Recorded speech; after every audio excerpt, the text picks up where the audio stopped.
Everybody, welcome to the press. Welcome to a new week, post PGA Championship week. We go down to Texas for the Charles Schwab Challenge at Colonial. I'm Ryan Ballinger. Great to have you with us for the first show of the week. We're going to go over kind of the general gist of the tournament for this week. Again, Colonial Country Club in Fort Worth, Texas. We'll go over our model for the week. We'll go over some opening lines, take your questions if you've got them, and we'll put it all together. A first show of the week. We'll have a second show of the week. Tomorrow, we'll get a little bit more in depth in this tournament. A little bit more stuff around first round leaders, some higher level indicators, stuff like that. That maybe a little bit geekier version of the show, but one I kind of like the most.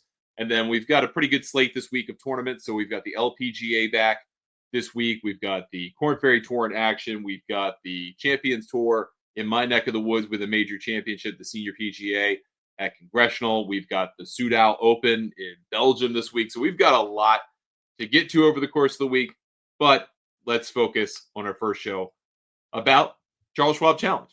Again, played at Colonial Country Club, a Perry Maxwell masterpiece. Gil Hansen Company came in and redid this. I think it unveiled last year, but came in and redid it. 1941 opener, also known as Hogan's Alley, also known as Hogan's Alley out at Riviera for a different reason, but this is the original Hogan's Alley. Par 70 golf course, 7,289 yards. Like one of the last times we were in the state of Texas, $9.5 million purse, $1.71 million to the winner, 500 FedEx Cup points to the champion, just a general tournament primer.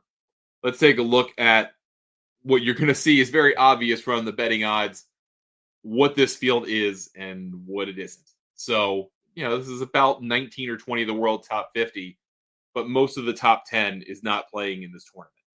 Your top 10 guy is Scotty Scheffler. He's the world number one. He's a Texan. He's the new major champion. He's a 3-time major winner. He is the draw this week, right? Like, he is clearly the draw. He is the biggest reason to come and watch this tournament this weekend, and he is priced like it, right?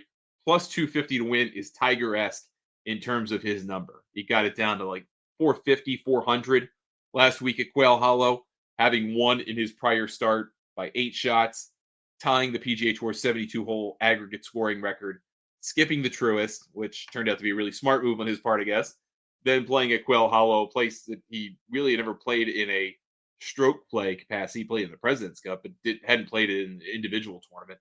Winds up figuring out a way to win, frankly, without his best stuff, right?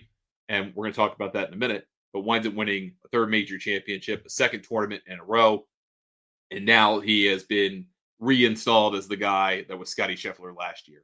I'm not saying he's going to win 9 times in the calendar year, but he is being priced like a guy who has won 11 times in the last 17 months. So know that going in, that if you were going to try to make a play this week, the most likely outcome, if you were thinking about it, is that Scotty Scheffler's going to run away with this thing because he won last week with his B stuff against some of the best his generation has to offer, and he doesn't have quite that same challenge this week. So if you feel like you agree with me and that Scotty Scheffler is poised to win a third straight tournament, which he may or may not, he could be tired, he could be not disinterested, but not as interested, let's put it that way, in playing Colonial after a long week. There are a lot of reasons why he might not perform as well as he did to win the Wanamaker. But there's also every reason to believe that he will perform just as well as he always does, and that he can win without his best stuff. And that's why he's plus 250. So if everything that we talk about for the rest of the way, entertain the possibility of a market without, right? And I think you've got to start thinking about that. We talked about it at the Masters. We talked about market without Rory and Scotty. That paid off. We talked about it here last week. Market with Rory and Scotty excluded and Bryson excluded. That paid off. Maybe that's where we are. But you're going to get worse prices. So if you're willing to take a little chance that the world's best player by far and away does not win this week because he's tired, disinterested, or whatever, then you go with these betting odds. Otherwise, start thinking market without. These are from an offshore book. They were taken earlier in the day. First odds I saw on the board. So we've got Scotty Scheffler plus 250, which is, again, Tiger-esque and insane and practically unbettable. Then you've got Daniel Berger, past champion here at 18-1. Tommy Fleetwood, who has never won in this country as an individual, 20-1. Jordan Spieth, 25-1. First kind of fawning over him to complete the career Grand Slam in a number of years of the PGA Championship because people remembered it since Rory McIlroy did it, and that did not go very well. Hideki Matsuyama, Matt McNeely, 28-1 each. I think you can find Matt McNeely is an interesting price this week. Aaron Rye, 30-1. JT Poston, 33-1, who I think is worth a play. Harris English is worth a play at 35-1. Again, one of the T2 guys in the end who finished really early and it turned out to hold up. Siwoo Kim, 35-1, I think is worth a play. Again, kind of finished with a flourish, like he cared, like it mattered, like he wanted to do something pretty cool here. So I think that's worth a look. JJ Spawn had a nice little flurry there over the weekend, 40-1. Seems to kind of like venues like this. I know he's made his breakthrough win in the state of Texas on a very different golf course in San Antonio, but that's worth considering. Bobby Mack is not quite the same player he was last year, but 40-1. Ben Griffin had a really nice run, 50-1. Davis Riley obviously had a really nice run at the PGA Championship. He is a horse for course play. He is the defending champion. He's 50-1. Going to get a fair amount of action. I think Brian Harman's going to be overlooked, maybe to the detriment of a better 50-1. Andrew Novak, long hitting guy, 55-1. He seems to have found a way to kind of make it work almost anywhere. So I don't want to necessarily disqualify him because this isn't really a bomber's paradise. But, he's been playing really well this year. Akshay Bhatia, Harry Hall, Kashmir Keith Mitchell, Lucas Glover, Ryan Gerard, 60-1. I mean, there's a lot of value on this board after, 25-1. I think you can find a lot of guys that are worth betting in this space. And this is probably, if Scotty Scheffler is going to make a mistake, where the winner is going to come from, right? You can make the case about Harry Hall. He has contended here. It didn't win the year Emiliano Grillo won, and that was kind of a trip to the vomitorium for everybody involved in the final three guys that had a chance to win. No one really wanted to win it by the way that they played. Keith Mitchell has played very well. First round merchant, first round leader play. I feel like that's kind of unsaid now at this point that you expect it. Lucas Glover is a bit of a horse for course here. Ryan Gerard's been playing well everywhere. I mean, he showed out at the PGA Championship in his home state. So I think he takes a lot of confidence from being able to say to himself, hey, I can contend in a major championship. Maybe not all the way to the end, but I can contend for a good chunk of it. And I think that you have a lot of attractive options among this group of players on the board. That all said, let's get into the model for the week. Top 10 available for free. Everything else available. All 135 players in this field available to our members at golfnewsnet.com. $30 for 1 year. Or excuse me, $40 for 1 year, $70 for 2 years, $100 for 3 years over at golfnewsnet.com. Scotty Scheffler is number one. I'm not going to pull up the spreadsheet, but I run different equations and kind of put it all together, and that's how you get this model every week. He is almost 3 times as high as number 2 Aaron Rye in terms of points. Almost. It's close. So really the gulf between Scotty Scheffler and Aaron Rye is as big as Aaron Rye to about the 120th player in the field. Think about that for a minute. That's why he's plus 250. Then you got Tommy Fleetwood, Hideki Matsuyama, Keith Mitchell. Neil Shipley is 6th on this list. Again, we have kind of a lack of data about Neil Shipley, right? And he's been playing on the Korn Ferry Tour this year. He won on the Korn Ferry Tour this year. He won with a birdie on the 5th hole of the playoff. He is like 6th on the point standings. Be sure to check out the Road to French Lick show that we do about the Korn Ferry Tour. Neil's awesome.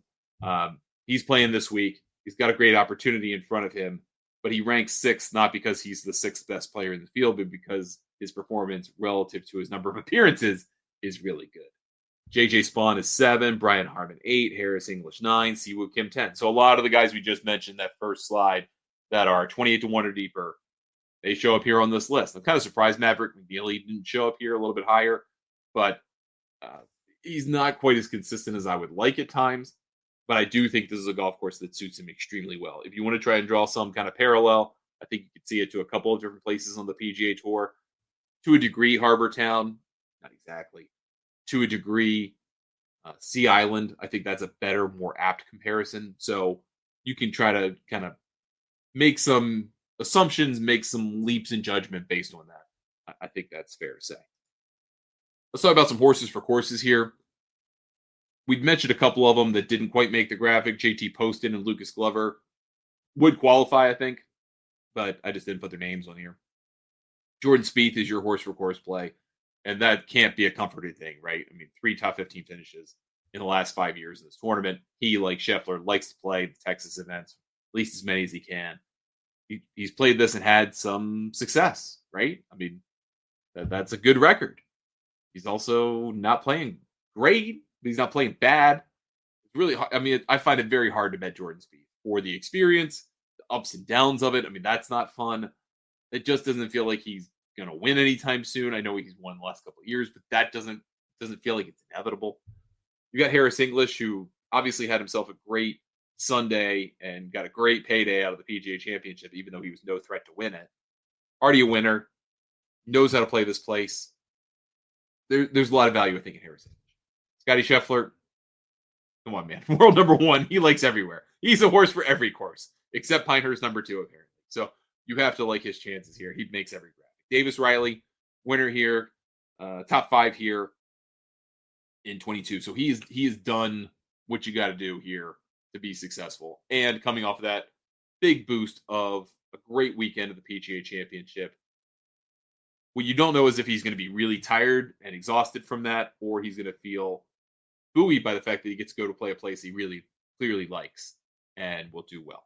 Emiliano Grillo has won here, ended what was like a 7-year skid, winless skid on the PGA Tour here. Gary Woodland is also a horse for course play. I think he is an interesting consideration this week. Again, a lot of people tend to bet him when he gets around 75 to 100 to 1 or deeper. If he's played somewhat well recently, that does tend to be a problem. It tends to be a trap a lot of people step into, but it's your money. Past champions, let's go over those real quick. Davis Riley defending, Emiliano Grillo, Sam Burns, who beat out Scotty Scheffler that year, Jason Kokrak, Daniel Berger in the COVID year, and then Kevin Na. So the COVID year, Daniel Berger won, and that was one of the, if not the first tournament back, one of the first tournaments back after the forced break for the world being infected by COVID-19. But it's interesting that this was one of those tournaments that when they plucked guys from LIV, they just happened to pick a couple of recent winners, Kevin Na and Jason Kokrak, and those guys ain't doing anything now. I mean, they're playing LIV, but what does that mean? All right, let's look a little bit more into the list of guys here this week. Again, mentioning Harry Hall, mentioning Lucas Glover, Ryan Gerard, wanted to kind of emphasize those guys. I think there's a lot of value there in them. Torbjorn Olesen, 60 to 1, I think is worth a consideration. I don't love it, but I think it's worth a consideration. People are going to probably fawn over Mac Hughes because he had a good run. Losing in a playoff to Ryan Fox at Myrtle Beach, which I could see some parallels. I could see some parallels. The Dunes Club is obviously not Texas, but it is kind of tight landing areas. You got to be really smart playing your way around it. Mac Hughes has that. Alex Smalley's got that playing really well. Saw Christian Bezadenhoyt's name last weekend. Saw Eric Cole's name. There's Gary Woodland at 90 to 1. Almost interesting enough to wager. Ryohei Setsune, who had a role to play on Sunday, didn't play it as well as he would have hoped, but he did play it, and he was a part of the conversation for a while. 90 to 1's an interesting number. Matt McCarty's an interesting player. Really erratic, but it feels like he's starting to feel out the PGA Tour schedule a little bit to his benefit. Jacob Bridgman's shown some signs of being worth betting. Again, of the people on this list, looking at a little bit of a copy of the first slide to a degree. I mean, I'm a big fan of Ryan Gerard. I think he plays well everywhere. Keith Mitchell makes some sense to me. To a degree, Lucas Glover. And there are a lot of bad putters who have won here, but I just kind of have an aversion to betting him, I guess. I would go Davis Riley or Novak. And then, do you like an Eric Cole? I think you could see some value in that, right? He's not a particularly long hitter, just played well. He's a grinder. This guy likes to play a lot of tournaments, so playing the week after a major might kind of be repulsive to a lot of guys who will be just exhausted. I think he will thrive in it and really like it. Just something to think about there. Go a little bit deeper on the list. You've got Taylor Moore at 90 to 1. You've got Tom Kim at 90 to 1. Tom Kim made a really curious choice to go play Myrtle Beach opposite the Truist Championship. A guy who is in the top 50 in the world. And he is a very interesting character at this tournament. I don't love him, but He's interesting. Let's put it that way. Matt Wallace, 100-1, I think is kind of interesting. Emiliano Grillo, again, course favorite, 110-1. Lee Hodges, I would probably not go after here. Nico Echeverria, 110-1. Had a good start to the championship, but one thing I want to kind of put on record, and I think this is something that was pointed out by a couple of different folks, and I really appreciate it, so I want to kind of say it out loud so that we all remember it, which is for next year's PGA Championship, particularly thinking about live odds, Kerry Haig, who is the lead setup man for the PGA of America, goes out of his way to kind of make the course extremely fair and let it kind of firm up and get tougher on its own, and then introduce some tougher hole locations, not impossible ones, not controversial ones, but kind of lets the course get harder unto itself. And that weeds out players who on day one and even day two play their way into it because it plays more like a PGA Tour event. And then rounds 3 and 4 are the championship rounds kind of thing. You got to remember that. So we don't get fooled by the likes of Jonathan Vegas. Sorry, it didn't work out. Although he did stay in it for a very long time. We'll give him credit for that. But guys like that who show up on the leaderboard the first 2 days, you're like, this thing is going to be terrible. And then by the time we got to Sunday afternoon, it was everything you ever wanted, right? I mean, you had Scheffler, you had Bryson, you had John Rahm, you had a cast of characters that were filling in otherwise that are capable players, but they're not on the tip of your tongue. Turned out to work out great. So just remember that for next year, especially in the live market. Rico Hoey, I really like going into the week, didn't produce. Tom Hoagie, 110-1. There are going to be a lot of people. Shout out to Tweeth Mitchell who wants to bet Tom Hoagie this week. Please don't bet Tom Hoagie. That's a little too deep. People bet Jake Knapp last week, which I got the allure of, but that wasn't even close. Michael Thorbjornsen, who I think is starting to kind of get it. Starting to get it, I think. Really starting to figure out how to play the schedule. Johnny Vegas also, both 125-1. Maybe Thorbjornsen having, obviously, some Texas experience helps this week. I don't know how much specific to Colonial, but could be at least worth a consideration here this week. And then one more graphic of just kind of some longer shot guys. We didn't go through all 135 guys in this field. We don't have to be honest with you. Corey Pavin's playing this week, man. I know he's a past champion at Colonial. David Frost is playing this week. Michael Block is playing this week.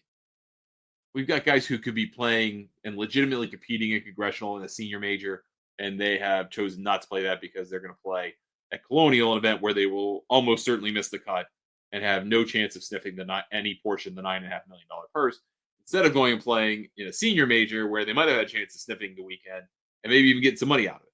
You tell me how that works. And no offense to Michael Block, unless maybe he will have 1,000 people following him at all times. He'll play the best golf ever, and he'll tie the 72-hole scoring record Scotty Scheffler set at the Nelson.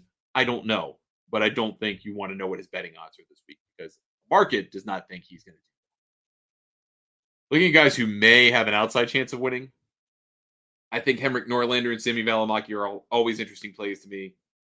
Välimäki, he's been playing pretty well overall. I like his game.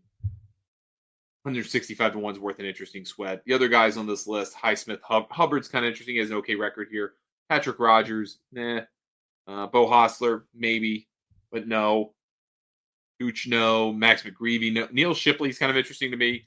175-1. Isaiah Salinda's interesting to me at 185-1. He's had some good finishes on a couple of different courses. I don't know if this really fits his eye. But Neil Shipley certainly could be an interesting play at those numbers. Again, we've got a 135 player field. We stopped at about 85 players, right? So imagine what the other 50 players' odds are in this field. And then you start to realize why Scotty Scheffler is plus 250 on one end and why you've got guys that are 1,000-1 or worse on the other end. It's the bell curve is very weird this week. There are a lot of guys in the middle. And those guys are like 50, 90-1. And there are plenty of them. But the tail end of the curve is way longer than the bell. And obviously the front end of the bell curve is Scotty Scheffler and like 2 or 3 other people that kind of get on the rise before you get to the bell portion of it. This is a tough week to bet for that reason. Do you think Scotty Scheffler, the best player in the world, is not going to beat 134 other guys, plus whoever withdraws, Owen Brown's in the field this week, by the way. Oh, and I shared I have a funny story about Owen Brown. I'll talk about that another day. He's a great guy, but he should not be playing this week. That should not be happening.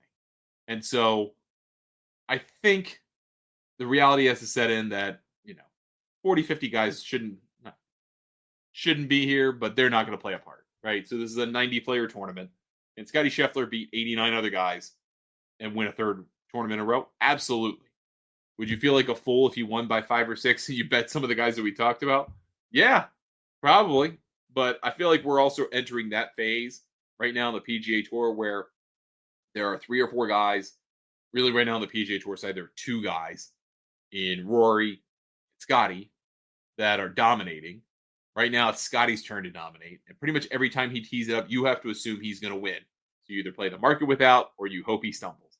This is an opportunity for him to stumble because he just won a major. He's probably exhausted. Got a lot on his mind. Maybe he just kind of checks out a little bit and takes a little victory lap. I don't think that's who he is. I think he's coming for names. I think he's coming for that plaid jacket. But if you're going to find some value, I think it's in the guys that like Matt McNeely at the 20s, start to get the guys in the 30s, 40s, 50s, and 60s. That's where your value is this week. And there is a fair amount of it, but you're going to have to take your chances on a couple of guys getting home and then see if that works out for you this week against the best player in the world. That's going to do it for us on the show. Thank you so much for watching or listening. The show's available as an audio-only podcast wherever you get your podcasts. Also on the Golf News Net Radio YouTube channel, so you can just listen to podcasts on YouTube. You don't have to watch my face or anything like that. Just hear the show. You can also subscribe to the Golf News Net YouTube channel and watch the show and our other shows in full every week. You can also watch the show on Golf News Net TV, which is available on Seam, Free Live Sports, and Freecast, as well as on the Golf News Net app for Amazon Fire and Roku. We'll be back with another show tomorrow. Get a little more in depth in this tournament. We'll have the final show of the week. Talk about the LPGA event down in Mexico. We'll talk about the Korn Ferry Tour playing once again in Knoxville, Tennessee. Talk a little bit about the PGA Tour Champions Major, the Senior PGA Championship, and the Soudal Open on the DP World Tour. I'm Ryan Ballingy. Thank you so much for watching or listening. We will talk to you next time. Good luck with all your bets this week, and we'll talk to you next time.